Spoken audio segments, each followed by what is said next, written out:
You will notice for this section that I have got this page of the data booklet there. The only formula that we have for this unit is E is equal to mc squared, which is your energy mass equivalent statement, and we will use that. But generally we are looking at these numbers over here, these values over here that are really important. So going for question 1, it says the number of neutrons and the number of protons in a nucleus of an atom of the isotope uranium 23592R. So it's uranium 23592. Now remember, this is your atomic mass number. This is made up of both your protons and your neutrons. The Z is for protons, the N is for neutrons. This over here is your number of protons. So our number of protons obviously is going to be 92, so one of these two, and obviously it must be the number of neutrons, because 92 plus 143 gives you 235. Okay, so you need to be able to use that formula over there. The second one, it says a sample contains an amount of radioactive material with a half-life of 3.5 days. After 2 weeks, the fraction of radioactive material remaining is. Now we've got 2 weeks, obviously that's 14 days.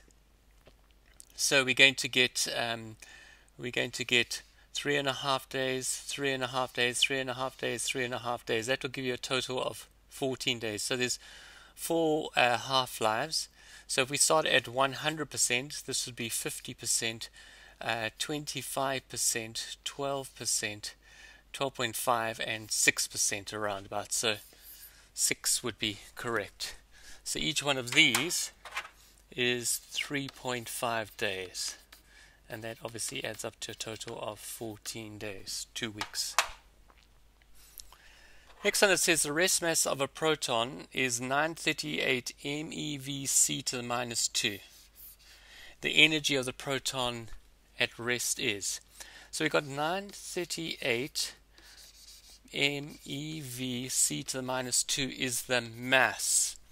Now this M is mega, it stands for times 10 to the 6. Now this is the mass, and therefore when we think of our formula E is equal to mc squared, when I put it in there, my energy, which we're looking at, is equal to this mass, 938 mega eV c to the minus 2. That's my mass, and then I'm still going to have to multiply it by the c squared, so that cancels out there. So we've got 938 mega eV, or 938 times 10 to the 6 EV, and so my answer there will be 9.38, because obviously I'd move it 2 places. I'd have to make this to an 8, so it's going to be C is my correct answer.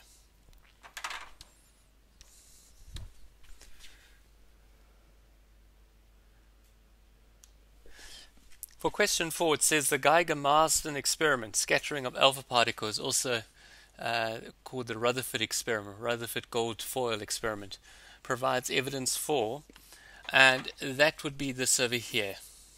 Remember, only a few were repelled backwards, or with an angle of over 90 degrees, and that shows that there must be this very small, relatively massive nucleus, or the mass is concentrated in the nucleus, and it's got to be positive, because it repelled, because the alpha particle, remember alpha particle is like your helium nucleus, it's like that, it's got a 2 positive, so it went in there, and when it hit this gold nucleus, which was positive, some of it was sent back. Now it's only because all the mass of the gold atom is all concentrated in the nucleus, and because it's positive, the positive repelling the positive, that it repels back. So it gave evidence for this. Question 5, it says a nuclear reaction is represented by the equation. Let me write this again. This is very small. 1 neutron plus Hg, At, this is mercury, 198 goes to AU 79 197 plus, this is a deuterium at this is hydrogen, but it's got one proton, one neutron. This reaction is an example of artificial induced transmutation. So there we have, we force the change into a new element by bombarding it with particles, with subatomic particles, with atomic particles. This is in this case a neutron.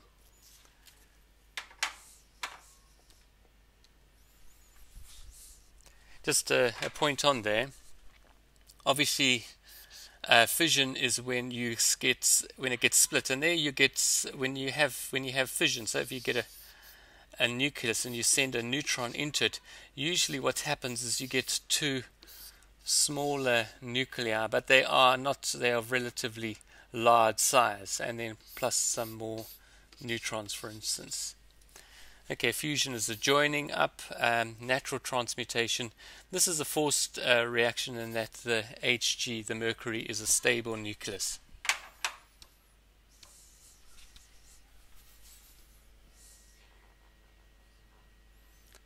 Question 6. Which of the following graphs best shows the variation with nuclear number n of the binding energy per nucleon? Well, this is something that you need to know. So this is D. This is your energy per nucleon. This highest point here is your iron nucleus, the most stable. It's got the highest bonding energy per nucleon. So it's the most tightly bonded nucleus, the most stable nucleus. This is pretty straightforward. Question 7. The relationship between the proton number Z, neutron number N, and the atomic number, nuclear number A is this. Now we've got to have a look at it. It's not that. It's not that, but it would be this one here, because this is your atomic mass number. This is your total number of protons. A is equal to N plus Z. So obviously N is equal to A minus Z. So it's going to be that one there.